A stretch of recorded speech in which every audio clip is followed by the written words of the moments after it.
காதலனை விரட்டிவிட்டு காதலியை சீரழித்த பிரியாணி கடைக்காரன். கையெடுத்து கும்பிட்டு கத்தி கதறியும் ஈவு இரக்கம் காட்டாமல் மிருகத்தனம். காட்டு மிராண்டி சிக்கியது எப்படி? அண்ணா பல்கலைக்கழகத்தில் நடந்தது என்ன?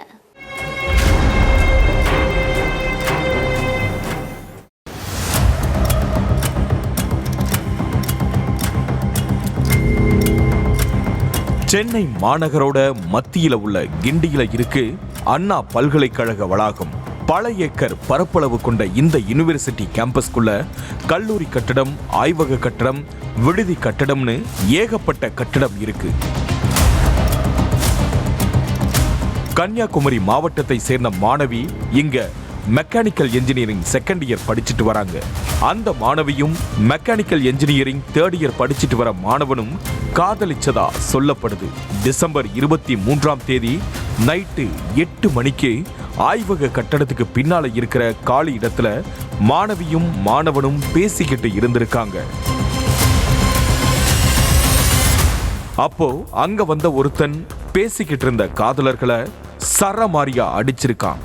அதிலும் குறிப்பா காதலனை சகட்டு மேனிக்கு அடிச்சு உதைச்சி காயப்படுத்தி இருக்கான். ஒரு கட்டத்துல அடி தாங்க முடியாம தவிச்ச காதலன் அங்க இருந்து ஓடி போய் வேற யாரையாச்சும் கூப்பிட்டு வரதுக்கு முயற்சி பண்ணியிருக்கான். தனியா சிக்கின மாணவிய அந்த கொடூர காட்டு மிராண்டி தன்னோட பாலியல் இச்சைக்கு இரையாக்க பார்த்திருக்கான். எனக்கு மாதவிடாய் காலம், தயவு செஞ்சு என்ன விட்டுருங்கன்னு அந்த பொண்ணு கையெடுத்து கும்பிட்டு கத்தி கதறி இருக்காங்க.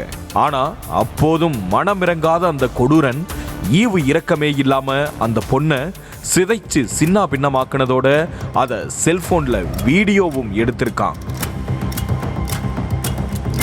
அத்தோட இத வெளியில யார்கிட்டையாவது சொன்னா செல்போன்ல இருக்கிற வீடியோவை நெட்ல விட்டுருவன்னு சொல்லி மிரட்டி இருக்கான். துடிச்சு போன அந்த மாணவியும் மாணவனும் யூனிவர்சிட்டி நிர்வாகத்துக்கிட்ட நடந்ததை சொல்லி இருக்காங்க. அதுக்கப்புறம் கோட்டூர்புரம் போலீஸ் ஸ்டேஷன்லயும் கம்ப்ளைண்ட் கொடுத்திருக்காங்க. புகாரை வாங்கின போலீஸ் சூட்டோட சூடா குற்றவாளியை பிடிக்கிறதுக்காக தீவிர விசாரணையை ஆரம்பிச்சாங்க.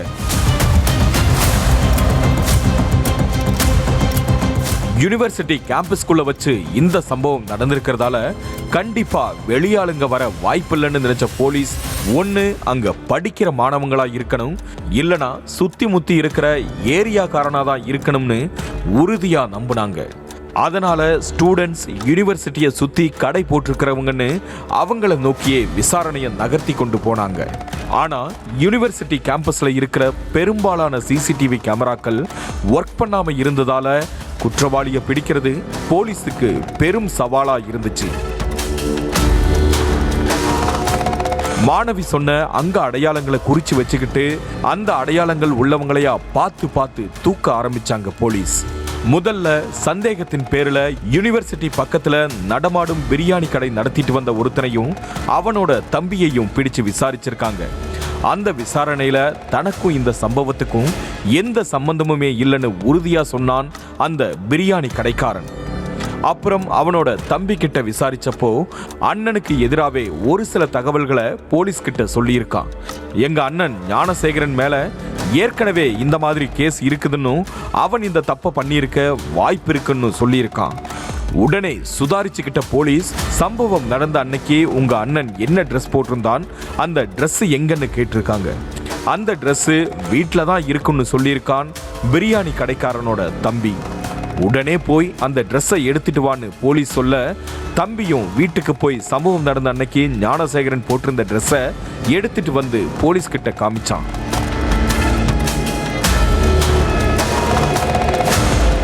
அதுக்கப்புறம் அந்த ட்ரெஸ்ஸை வீடியோ கால் மூலமா பாதிக்கப்பட்ட மாணவிக்கு காமிச்சிருக்காங்க போலீஸ்.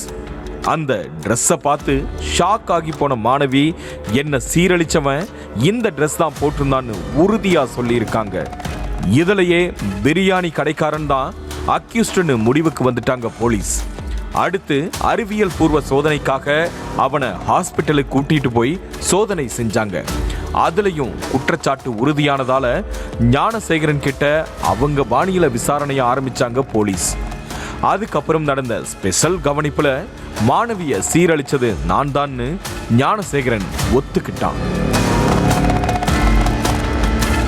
அடையாறு காந்தி நகர் சர்வீஸ் ரோட்ல பிரியாணி கடை நடத்திட்டு வந்த ஞானசேகரன் அதுக்கப்புறம் நடமாடும் பிரியாணி கடை நடத்திட்டு வந்திருக்கான். தனிமையில இருக்கிற காதலர்களை குறிவச்சு நோட்டம் விட்டு வந்த ஞானசேகரன் காதலனை விரட்டி விட்டுட்டு பொண்ணுங்களை பாலியல் வன்கொடுமை செய்யறத வழக்கமா பண்ணிட்டு இருந்திருக்கான். 2021 இதே மாதிரி தனியா இருந்த காதலர்களை மிரட்டினதா இவன் மேல ஏற்கனவே ஒரு கேஸும் இருக்கு. அது மட்டும் இல்லாம 2011 இதே அண்ணா யூனிவர்சிட்டியில படிச்ச பொண்ணை மிரட்டி அத்துமீறியதாவும் ஒரு வழக்கு இருக்கிறதா சொல்லப்படுது. அதுபோக கொள்ளை, வழிப்பறின்னு 15க்கும் மேற்பட்ட கேஸ் இவன் மேல நிலுவையில இருக்கு. யூனிவர்சிட்டிக்கு முன் பக்கத்துல காவலர்கள் எப்போதுமே பாதுகாப்பு பணியில இருப்பாங்க. ஆனா பின்பக்கத்துல காவலர்கள் பெரும்பாலும் இருக்க மாட்டாங்க. யூனிவர்சிட்டியை சுத்தியே வியாபாரம் பண்ணிட்டு இருந்த ஞானசேகரனுக்கு எங்கெங்க காவலர்கள் இருப்பாங்க, எங்கெங்க இருக்க மாட்டாங்கன்னு நல்லா தெரிஞ்சிருக்கு. அதே மாதிரி சிசிடிவி கேமரா வேலை செய்யாம இருந்ததும் அவனுக்கு நல்லாவே தெரிஞ்சிருக்கு. எப்படி போனா ஈஸியா கேம்பஸ்குள்ள போயிடலாம்னு கூட ஞானசேகரன் தெரிஞ்சு வச்சிருந்திருக்கான். திங்கட்கிழமை வழக்கம் போல வியாபாரத்தை முடிச்சிட்டு கோட்டூர்புரத்துல உள்ள வீட்டுக்கு போகும்போதுதான் காதலர்கள் 2 பேரு தனியா இருக்கிறத பார்த்திருக்கான். உடனே கேம்பஸ்குள்ள நுழைஞ்ச ஞானசேகரன் மாணவனை அடிச்சு விரட்டிட்டு மாணவியை துன்புறுத்தி தனது காம பசியை தீர்த்திருக்கான். யூனிவர்சிட்டி கேம்பஸ்குள்ள பெரும்பாலான இடங்கள்ல மின் விளக்குகள் சரியா எரியறது இல்லைன்னு, அதனால நைட் ஆனாலே கேம்பஸ் ஃபுல்லா இருள் சூழ்ந்து இருக்கிறதாவும் மாணவர்கள் குற்றம் சாட்டி இருக்காங்க. இந்த சம்பவத்தினால அண்ணா பல்கலைக்கழகத்துல படிக்கிற மாணவ மாணவிகளோட பாதுகாப்பே கேள்விக்குறியாகி இருக்கு.